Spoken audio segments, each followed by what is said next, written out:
Hello മക്കളെ, അപ്പോൾ model exam കഴിഞ്ഞ് നിങ്ങൾ വന്നിരിക്കുകയാണ്. അപ്പോൾ ആദ്യം നിങ്ങൾ ഒന്ന് കമൻറ്റ് ബോക്സിൽ മോഡൽ എക്സാമിനെ പറ്റി നിങ്ങളുടെ അഭിപ്രായം എന്തായിരുന്നു? നിങ്ങൾക്ക് അത് എങ്ങനെ ഉണ്ടായിരുന്നു? ഈസി ആയിട്ടായിരുന്നോ നിങ്ങൾക്ക് തോന്നിയത്? മീഡിയം ആണോ? ഡിഫിക്കൽട്ടായിരുന്നോ? നിങ്ങളുടെ അഭിപ്രായം തുറന്ന് എന്ത് ചെയ്യുക? ആദ്യം ആ കമൻറ്റ് ബോക്സിൽ പറയാം. ഒരു പക്ഷേ ചിലപ്പോൾ ഈ ഒരു വീഡിയോ കാണുമ്പോഴായിരിക്കും നിങ്ങൾ തന്നെ ചിന്തിക്കുന്നത് നിങ്ങളുടെ ഓവറോൾ എക്സ്പീരിയൻസ് എന്തായിരുന്നു എന്നുള്ള കാര്യം. തീർച്ചയായിട്ടും കമൻറ്റ് ബോക്സിൽ കമൻറ്റ് ചെയ്യുക. നമ്മൾ നോക്കുകയാണെങ്കിൽ ഓവറോൾ നോക്കുകയാണെങ്കിൽ ഈ വർഷത്തെ ഓരോ പരീക്ഷകൾ ക്രിസ്മസ് എക്സാമിനെ അപേക്ഷിച്ച് കൂടുതൽ ഡിഫിക്കൽട്ടോ അല്ലെങ്കിൽ കൂടുതൽ ഈസി ആയിട്ടില്ല, ഓൾമോസ്റ്റ് അതേ ലെവലിൽ തന്നെയായിരുന്നു. ക്രിസ്മസ് എക്സാമിന് ഒരുപക്ഷേ കെമിസ്ട്രി ആയിരുന്നു ടഫ് എങ്കിൽ ഈ പ്രാവശ്യത്തെ മാത്സ് ആയിരിക്കും ടഫ്. അങ്ങനെ ചില സബ്ജക്റ്റിൽ ഡിഫറൻസ് വന്നതല്ലാതെ ലെവൽ ഓൾമോസ്റ്റ് സെയിം ആയിരിക്കും. അപ്പോൾ ഒരു കാര്യം വളരെ ക്ലിയർ ആണ്, ഈ വർഷത്തെ പബ്ലിക് എക്സാമും നമ്മുടെ മോഡൽ എക്സാം എങ്ങനെയായിരുന്നു ഉണ്ടായിരുന്നത് അതേ ഡിഫിക്കൽട്ടി ലെവലിലായിരിക്കും ഉണ്ടാവുക. അപ്പോൾ അത് നിങ്ങൾ അതിൽ താഴ്ന്ന് പ്രതീക്ഷിക്കേണ്ട എന്നുള്ള ആരും മനസ്സിലാക്കാം. പബ്ലിക് എക്സാം ഈ ലെവലിൽ വരും. രണ്ടാമത്തെ കാര്യം നിങ്ങൾ മനസ്സിലാക്കേണ്ടത് ഇതൊരു മോഡൽ എക്സാം മാത്രമായിരുന്നു. അപ്പോൾ പല കുട്ടികളും എനിക്ക് ഉറപ്പാണ് ഭയങ്കര ഡിപ്രസ്ഡ് ആയിട്ടോ അല്ലെങ്കിൽ ഭയങ്കര സങ്കടപ്പെട്ട് ഇങ്ങനെ ഇരിക്കുന്നുണ്ടാവും. സാർ മോഡൽ എക്സാം ഭയങ്കര മോശമായിട്ട് പോയി, ഇങ്ങനെ പോയി കഴിഞ്ഞാൽ പബ്ലിക് എക്സാം ഞാൻ തോറ്റുപോകും, അല്ലെങ്കിൽ A+ കിട്ടില്ല എന്ന് പറഞ്ഞ് കുറേ ആലോചിക്കുന്ന കുറേ ടെൻഷൻ അടിക്കുന്ന കുട്ടികളുണ്ടാവും. അവരോട് ഒറ്റ കാര്യം പറയാനുള്ളൂ, മക്കളെ നമുക്ക് ഇനിയും സമയമുണ്ട്.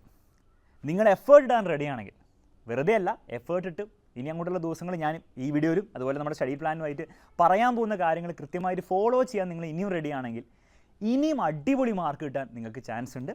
പക്ഷേ നന്നായി ഡെഡിക്കേറ്റഡ് ആയിട്ട് പഠിക്കണം. മൂന്നാമത്തെ കാര്യം, അതിന് നിങ്ങൾക്കൊരു പ്രോപ്പർ സ്റ്റഡി പ്ലാൻ വേണം. വെറുതെ ഇനിയുള്ള ദിവസങ്ങൾ എത്ര മണിക്കൂർ പഠിച്ചുകൊണ്ടോ അല്ലെങ്കിൽ വെറുതെ ഹാർഡ് വർക്ക് ചെയ്തുകൊണ്ടോ നിങ്ങൾക്കത് ഇതിലേക്ക് എത്താൻ പറ്റില്ല. പ്രത്യേകിച്ച് നമ്മുടെ മോഡൽ എക്സാമിൻ്റെ പുതിയ പാറ്റേൺ വെച്ച് നോക്കുകയാണെങ്കിൽ എന്തെങ്കിലും കാണിച്ചുകൊണ്ട് അവിടേക്ക് എത്താൻ പറ്റില്ല. വെറുതെ പ്രീവിയസ് ഇയർ ക്വസ്റ്റ്യൻസ് ചെയ്യുക അല്ലെങ്കിൽ ഗൈഡ് വായിക്കുക, അതുകൊണ്ട് അവിടെ എത്താൻ പറ്റില്ല. നിങ്ങൾക്ക് ഒരു പ്രോപ്പർ സ്റ്റഡി പ്ലാൻ വേണം.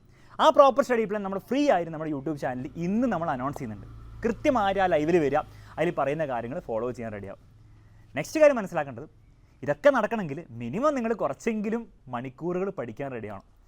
കൃത്യമായൊരു നമ്പറൊന്നും ഞാൻ പറയുന്നില്ല. ഇനിയുള്ള ദിവസങ്ങൾ സ്റ്റാർട്ടിങ് വിത്ത് നിങ്ങൾ ഇതുവരെ പ്രോപ്പറായിട്ട് പഠിക്കാത്തവരാണെങ്കിൽ മിനിമം ഒരു 5 മണിക്കൂറിൽ സ്റ്റാർട്ട് ചെയ്യുക. മെല്ലെ മെല്ലെ അത് കൂട്ടി പരീക്ഷയുടെ ദിവസങ്ങളിലാകുമ്പോഴത്തേക്ക് അത് 8 മണിക്കൂറിലേക്കെങ്കിലും ആക്കണം.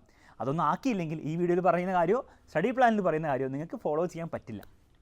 ലാസ്റ്റ് കാര്യം എപ്പോഴും നമ്മൾ പറയുന്ന കാര്യമാണ്, നമ്മുടെ ഈ പുതിയ പാറ്റേൺ പ്രകാരം തന്നെയാണ് നമ്മുടെ ബാച്ചിലെ ഷോർട്ട് നോട്ട്സ് ലൈവ് ആയിക്കോട്ടെ, അതുകൂടാതെ നമ്മുടെ PYQs ആയിക്കോട്ടെ, കൂടുതൽ നമ്മൾ വർക്ക്ഷീറ്റും ചാലഞ്ചർ ക്വസ്റ്റ്യൻസും ഒക്കെ നമ്മൾ ഡിസൈൻ ചെയ്തിരിക്കുന്നത് ഈ പുതിയ എക്സാമിനെ നേരിടാൻ വേണ്ടിയിട്ടാണ്. അപ്പോൾ ഇനിയും നിങ്ങൾക്ക് ചാൻസ് ഉണ്ട്. ഞാൻ പറയുന്നത് ഇത്രയേ ഉള്ളൂ. ബാച്ചിലേക്ക് എല്ലാവരും കൂടെ ഫീസ് അടിച്ച് കഷ്ടപ്പെട്ട് ജോയിൻ ചെയ്യേണ്ട ആവശ്യമൊന്നുമില്ല. നിങ്ങൾ നിങ്ങളുടെ നെക്സ്റ്റ് ഇയറിലെ ബാച്ചിലേക്ക് നിങ്ങൾ ജോയിൻ ചെയ്യാൻ പ്ലാൻ ചെയ്യുന്നുണ്ടെങ്കിൽ, അതിപ്പോൾ തന്നെ അഡ്മിഷൻ എടുക്കുകയാണെങ്കിൽ നിങ്ങൾക്ക് നമ്മുടെ ഈ വർഷത്തെ റിവിഷൻ ബാച്ചിലെ എല്ലാ കാര്യങ്ങളും നിങ്ങൾക്ക് ഫ്രീ ആയിട്ട് കിട്ടുന്നതായിരിക്കും. അപ്പോൾ എക്സാമിനറിന് കൂടിയാണ് നിങ്ങൾ നെക്സ്റ്റ് ഇയർ പഠിക്കാൻ പ്ലാൻ ഉണ്ടെങ്കിൽ ഏറ്റവും ബെസ്റ്റ് എന്താണ് മക്കളെ, നിങ്ങൾ ഇപ്പോൾ തന്നെ അഡ്മിഷൻ എടുക്കുകയാണ്. അഡ്മിഷൻ എടുക്കണമെങ്കിൽ താഴെ നമ്പർ കാണുന്നുണ്ടാവും, ആ നമ്പറിലേക്ക് നിങ്ങൾ വാട്സപ്പ് ചെയ്യുക അല്ലെങ്കിൽ ഫോൺ വിളിക്കുക. അതാണ് ഏറ്റവും ലോജിക്കലായിട്ടുള്ള കാര്യം.